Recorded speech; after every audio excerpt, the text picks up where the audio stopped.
Le Flash Info avec Claire Yonsi.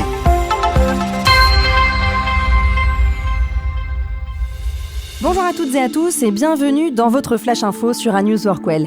À la une de l'actualité, Lyon Confluence s'apprête à accueillir une première dans la construction durable. D'ici quelques semaines, REI Habitat lancera la construction d'un ensemble immobilier de 18 000 m² le long du cours Charlemagne. Un projet inédit qui intègre une ressource jusque-là sous-exploitée, le bois scolité. Un matériau issu de forêts ravagées par le scolite, un insecte nuisible mais dont les qualités mécaniques sont identiques au bois sain, mais qui perd sa couleur originelle pour aller vers une coloration bleu-gris. Ce matériau sera utilisé pour l'ossature des 6 immeubles du programme, baptisé la Aura, qui comprendra 144 logements, mais aussi 6 600 m² de bureaux, dont 15% en loyer intermédiaire et des commerces en pied d'immeuble. Ce programme s'inscrit dans la démarche durable du quartier où le bois est à l'honneur. À quelques pas, le projet Albizia, un autre bâtiment à structure bois, est déjà en place et doit économiser 6 000 tonnes de carbone sur le long terme. Le quartier continue ainsi de transformer l'immobilier lyonnais en misant sur des matériaux renouvelables et éco-responsables avec de futurs projets de logement, bureaux et commerces durables. D'ici 2032, 1200 logements et 55 000 m² de bureaux seront construits, ancrant encore un peu plus Lyon Confluence comme un modèle de transition écologique.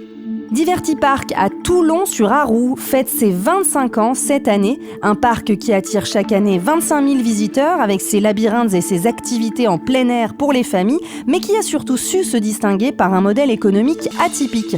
Depuis sa création, le parc a su s'imposer auprès des entreprises, proposant des prestations pour séminaires, team building et événements corporatifs. Flavien Fuchet, le fondateur de Divertipark, explique que cette stratégie est au cœur du modèle économique du parc. Il dit « Dès le départ, nous proposions des activités aux entreprises et cela reste notre point fort. Aujourd'hui, avec la crise de la saisonnalité, Divertipark a développé des olympiades interentreprises, des journées de team building ouvertes à plusieurs sociétés ou des activités telles que des espaces game nature, des courses d'orientation en forêt ou encore des jeux de piste dans les labyrinthes qui sont proposés. Mais ce n'est pas tout. Le parc prévoit de lancer en 2025 une salle de réunion éco-conçue, un projet collaboratif avec des entreprises locales, une salle éco-responsable utilisant des matériaux comme le bois paille et des technologies de récupération d'eau et équipée d'un matelas d'eau géant pour l'hydromassage. Avec cette approche unique, Divertipark se pérennise et fait face à la concurrence des géants du secteur tout en continuant à innover dans un marché très concurrentiel. Si vous voulez rester connecté aux infos d'ANews Workwell, rendez-vous sur notre site ANews Workwell, le média d'information des nouveaux modes et lieux de travail.